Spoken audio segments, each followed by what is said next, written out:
आज हम एक ऐसे इंसान की कहानी में उतरेंगे जिनका नाम तो हम सब जानते हैं, डॉक्टर भीमराव रामजी अंबेडकर। लेकिन आज हम उन्हें सिर्फ एक नेता या संविधान निर्माता के तौर पर नहीं, बल्कि ज्ञान के उस प्रतीक के रूप में देखेंगे जिसने साबित कर दिया कि शिक्षा वो सबसे बड़ा हथियार है जिससे किसी भी जंजीर को तोड़ा जा सकता है। शिक्षित बनो, संघर्ष करो, संगठित रहो, ये 3 शब्द महज एक नारा नहीं है। ये डॉक्टर अंबेडकर के पूरे जीवन का, उनके संघर्ष की पूरी रणनीति का सार है। और इस रणनीति का जो पहला और सबसे मजबूत स्तंभ था, वो था शिक्षा का अथक, कभी न खत्म होने वाला प्रयास। तो चलिए डॉक्टर अंबेडकर की इस असाधारण यात्रा को हम इन 6 हिस्सों में समझते हैं। पहले देखेंगे उनके अंदर ज्ञान की वो प्यास कैसे जगी, फिर एक महान विद्वान के तौर पर उनका सफर कैसा रहा। इसके बाद हम उस महान बहस पर आएंगे जो उन्होंने गांधी जी के साथ की, और फिर देखेंगे कि कैसे वो आधुनिक भारत के निर्माता बने। अंत में हम जाति के विनाश और मुक्ति पर उनके विचारों और उनकी कभी न मिटने वाली विरासत पर बात करेंगे। तो पहला अध्याय, ज्ञान की प्यास। देखिए, कहानी की शुरुआत ही उन सामाजिक दीवारों से होती है, उन बाधाओं से होती है जिनका सामना डॉक्टर अंबेडकर को अपने बचपन के हर एक दिन करना पड़ा। ये ज्ञान हासिल करने के लिए एक रोजाना की जंग थी। जरा सोचकर देखिए उस बच्चे के बारे में जिसे ज्ञान हासिल करने के लिए क्लास के अंदर बैठने की इजाजत नहीं थी। उसे बाहर दरवाजे पर एक बोरी पर बैठकर पढ़ना पड़ता था। स्कूल के नल से पानी पीने पर पाबंदी थी। ये सिर्फ अपमान नहीं था, ये एक ऐसी व्यवस्था थी जो किसी इंसान के सपनों को, उसकी काबिलियत को सिर्फ उसके जन्म के आधार पर कुचलने के लिए बनी थी। और शायद इसी घोर अन्याय ने उनके अंदर ज्ञान की एक ऐसी आग जलाई, एक ऐसी प्यास जगाई जो फिर जिंदगी भर कभी बुझ नहीं सकी। और अब आते हैं कहानी के अगले हिस्से पर, उनकी विद्वान बनने की यात्रा। ये वो सफर है जहां उन्होंने तमाम मुश्किलों के बावजूद अपनी बौद्धिक शक्ति की एक ऐसी मजबूत नींव रखी जो आगे चलकर करोड़ों बेआवाज लोगों की आवाज बनने वाली थी। उनकी अकादमिक उपलब्धियों की जो रफ्तार थी वो सच में हैरान कर देने वाली थी। सोचिए, 1916 में कोलंबिया यूनिवर्सिटी से एमए और पीएचडी की पढ़ाई, और उसी साल दुनिया के सबसे प्रतिष्ठित संस्थानों में से एक लंदन स्कूल ऑफ इकोनॉमिक्स में दाखिला। जब स्कॉलरशिप खत्म हुई तो उन्हें भारत लौटना पड़ा, लेकिन ज्ञान की वो प्यास उन्हें वापस खींच ले गई। उन्होंने पैसे बचाए और अपनी पढ़ाई पूरी करने के लिए वापस लंदन गए और फिर जर्मनी के बॉन विश्वविद्यालय भी गए। ये सिर्फ डिग्रियां हासिल करना नहीं था, ये अपने लोगों की मुक्ति का रास्ता खोजने का एक जुनून था। और देखिए, डॉक्टर अंबेडकर सिर्फ किसी एक विषय के विशेषज्ञ नहीं थे। अर्थशास्त्र में उनकी 2 डॉक्टरेट्स थीं। वो एक बैरिस्टर थे और साथ ही राजनीति विज्ञान, समाजशास्त्र और इतिहास पर उनकी गहरी पकड़ थी। इस बहुमुखी ज्ञान ने ही उन्हें भारत की सामाजिक आर्थिक समस्याओं को इतने अलग और गहरे नजरिए से देखने की क्षमता दी। वो सही मायनों में एक पॉलीमैथ थे जिनकी बौद्धिक क्षमता का लोहा पूरी दुनिया ने माना। अब आता है कहानी का वो हिस्सा जहां भारत के भविष्य को लेकर 2 सबसे बड़े विचारों का टकराव होता है। ये उनके करियर का एक बहुत ही महत्वपूर्ण वैचारिक संघर्ष था, दलितों के राजनीतिक अधिकारों को लेकर महात्मा गांधी के साथ उनकी ऐतिहासिक बहस। अच्छा, इस बहस को ठीक से समझने के लिए पृथक निर्वाचक मंडल या सेपरेट इलेक्टोरेट्स का मतलब समझना बहुत जरूरी है। देखिए, इसका सीधा सा मतलब था एक ऐसी व्यवस्था जिसमें दलित मतदाता सिर्फ दलित उम्मीदवारों को ही वोट देंगे। इससे ये सुनिश्चित होता कि जो नेता चुना जाएगा वो सच में अपने समुदाय के प्रति जवाबदेह होगा, न कि बहुसंख्यक समुदाय के वोटों पर निर्भर रहेगा। यहाँ दोनों ही नेताओं के तर्क अपनी अपनी जगह बहुत गहरे थे।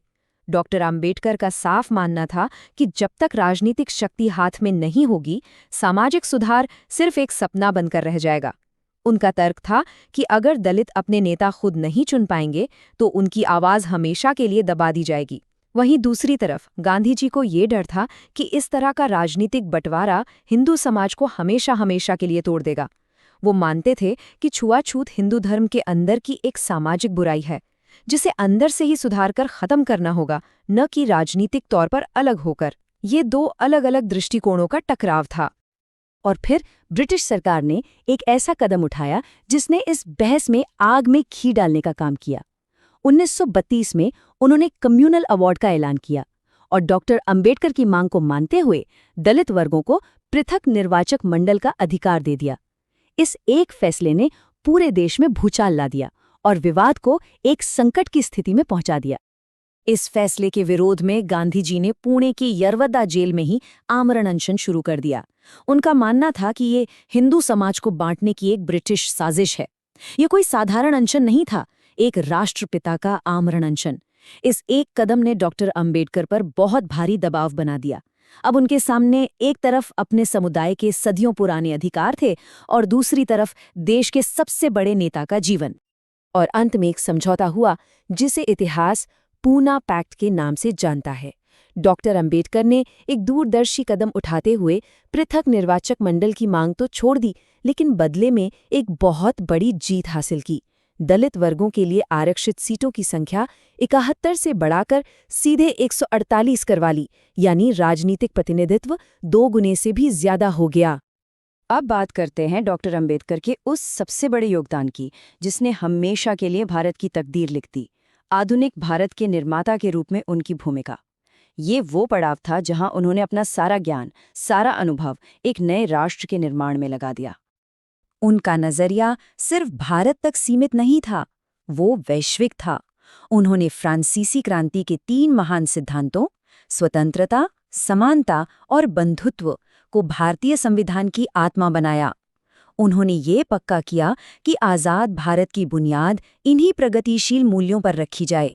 देखिए, संविधान बनाना सिर्फ कानून लिखना नहीं होता, ये एक राष्ट्र की आत्मा को कागज पर उतारने जैसा है। मसौदा समिति के अध्यक्ष के तौर पर उन्होंने दिन रात एक करके दुनिया भर के संविधानों का अध्ययन किया और भारत के लिए सबसे बेहतर प्रावधान चुने। उन्होंने ये सुनिश्चित किया कि हमारा संविधान सिर्फ एक कानूनी किताब न हो, बल्कि सामाजिक बदलाव का एक शक्तिशाली जरिया बने।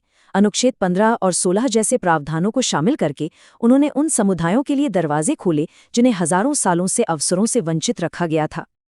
अपनी जिंदगी के आखिरी दौर में डॉक्टर अंबेडकर एक ऐसे नतीजे पर पहुंचे जो राजनीतिक और कानूनी सुधारों से कहीं आगे था। उन्होंने फैसला किया कि अब समस्या की जड़ पर ही प्रहार करना होगा, और वो जड़ उनके हिसाब से धार्मिक ढांचों में बहुत गहरी थी। उनकी किताब एनिहिलेशन ऑफ कास्ट असल में एक भाषण था जो उन्हें 1936 में देना था, लेकिन उसमें लिखे विचार इतने क्रांतिकारी थे, इतने तीखे थे कि आयोजक ही डर गए और कार्यक्रम को रद्द कर दिया गया। इस भाषण में आम्बेडकर ने तर्क दिया कि जाति सिर्फ काम का बंटवारा नहीं, बल्कि काम करने वालों का बंटवारा है, और जब तक जाति को पवित्र मानने वाले धार्मिक ग्रंथों पर सवाल नहीं उठाए जाएंगे, तब तक सच्चा सामाजिक सुधार कभी नहीं हो सकता।